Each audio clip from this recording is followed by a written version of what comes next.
ఈ సాగునీటి సంఘం ఎన్నికలు ఎంత అప్రజాస్వామ్యబద్ధంగా జరిగాయనేది గడిచిన 2-3 రోజులుగా జరుగుతున్న పరిణామాలు మీ అందరూ కూడా చూస్తూ ఉన్నారు. ఒక్కసారి మీ అందరూ కూడా గమనించండి. సహజంగా ఈ ప్రభుత్వము ఇరిగేషన్ డిపార్ట్మెంటు ఈ ఎన్నికలు కండక్ట్ చేస్తూ ఉంది. ఈ ఎన్నికల్లో ప్రధానంగా ఎవరైనా రైతు కంటెస్ట్ చేయాలి అంటే ఈ ఎన్నికల్లో టీసీ మెంబర్గా కంటెస్ట్ చేయాలంటే ఆ రైతుకు సంబంధించిన నీటి బకాయిలు అప్ టు డేట్ కట్టి ఉండాలా, విఆర్ఓ దగ్గర నోట్ యూజ్ సర్టిఫికేట్ తీసుకొని ఉండాలనేది మ్యాండేటరీ. అవి ఉంటేనే ఆ రైతు పెట్టే నామినేషన్ వ్యాలిడ్ అవుతుంది. అవి లేకపోతే ఆ నామినేషన్ ఇన్వాలిడ్ అంటే చెల్లదు. ఇది ప్రభుత్వం పెట్టిన నిబంధన, తెలుగుదేశం ప్రభుత్వం పెట్టిన నిబంధన ఇది. మరి ఆ నిబంధనలో భాగంగా నిజంగా వీళ్ళు ఎన్నికలు కోరుకునే వాళ్ళైతే విఆర్ఓలు అందుబాటులో ఉండి ఏ రైతు పోయినా కూడా పన్ను కట్టించుకొని నోటీస్ సర్టిఫికేట్ ఇచ్చే విధంగా ఉండాలి. కానీ అదేమీ కాబట్లే వీళ్ళకు. సగం మంది విఆర్ఓలు ఫోన్లు ఆఫ్ చేసుకొని ఉండారు. ఒక్క మాటలో చెప్పాలంటే మొత్తం విఆర్ఓలందరినీ మండల ఆఫీస్కి తరలించారు.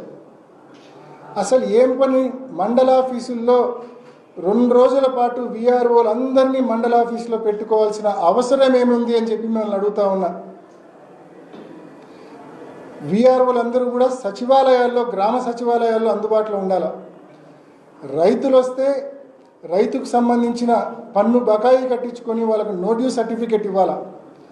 అలా ఏ ఒక్క విఆర్ఓను కూడా అందుబాటులో పెట్టకుండా అందరినీ మండల కేంద్రంలోకి తీసుకొని పోయి మండల ఆఫీసులో జైల్లో ఖైదీలను బంధించినట్టు విఆర్ఓలను బంధించి బయట పోలీసులను అడ్డు పెట్టుకొని ఏ ఒక్క వైఎస్ఆర్ కాంగ్రెస్ పార్టీ నాయకుడు, ఏ ఒక్క రైతు లోపలికి వెళ్లకుండా అడ్డుకొని మీరు చేస్తూ ఉంది.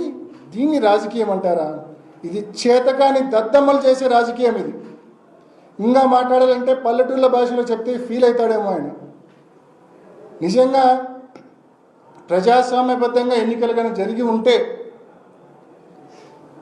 రైతులు ఓటు వేసి ఉంటే Pulivendula in charge, TDP in charge Pulivendula రైతులు సొక్కా ప్యాంటు ఇప్పి చంద్రబాబు నాయుడు మీద ప్రజల ముందు నిలబెట్టేవాళ్ళు.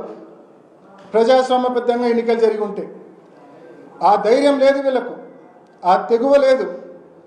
మీరు గతంలో ఎన్నికలు చూసింటారు, హోరాహోరీగా తలపడేది చూసింటారు. కానీ ఈ మాదిరి క్యాండిడేట్స్ కంటెస్ట్ చేస్తే ఓడిపోతామనే భయంతో నోటీస్ సర్టిఫికేట్ కూడా క్యాండిడేట్లకు, అభ్యర్థులకు అందించకుండా ఉండే పిరికి పంద రాజకీయం ఇవాళ తెలుగుదేశం ప్రభుత్వం చేస్తూ ఉంది. చేతగాని దద్దమ్మలు ఎవరో ప్రజలు నిర్ణయిస్తారు. ఇంత నీచపు రాజకీయం, ఇంత చేతగాని రాజకీయం అవసరమా నిజంగా? దీనికి మళ్ళా ఎన్నికలని పేరు.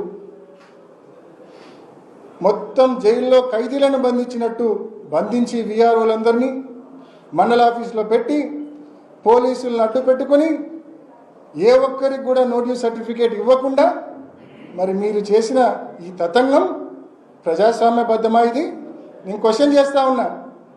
విఆర్ఓలందరూ గ్రామ సచివాలయాల్లో అందుబాటులో ఉండకుండా ఎందుకు మండల కేంద్రంలో ఖైదీలను బంధించినట్టు బంధించావు అని చెప్పి నేను క్వశ్చన్ చేస్తా ఉన్నా. ఇక్కడే అర్థమవుతా ఉంది కదా ఎలక్షన్ ప్రాసెస్ ఏ రకంగా అపహాస్యమైంది అనేది ఇక్కడే అర్థమవుతా ఉంది కదా స్పష్టంగా ప్రతి ఒక్కరికి. 13 నిన్న ఉదయాన్నే కవరేజ్ చేయడానికి వచ్చిన మీడియా వాళ్ళని సైతం, మీడియా వాళ్ళ పైన కూడా దాడి చేశారు.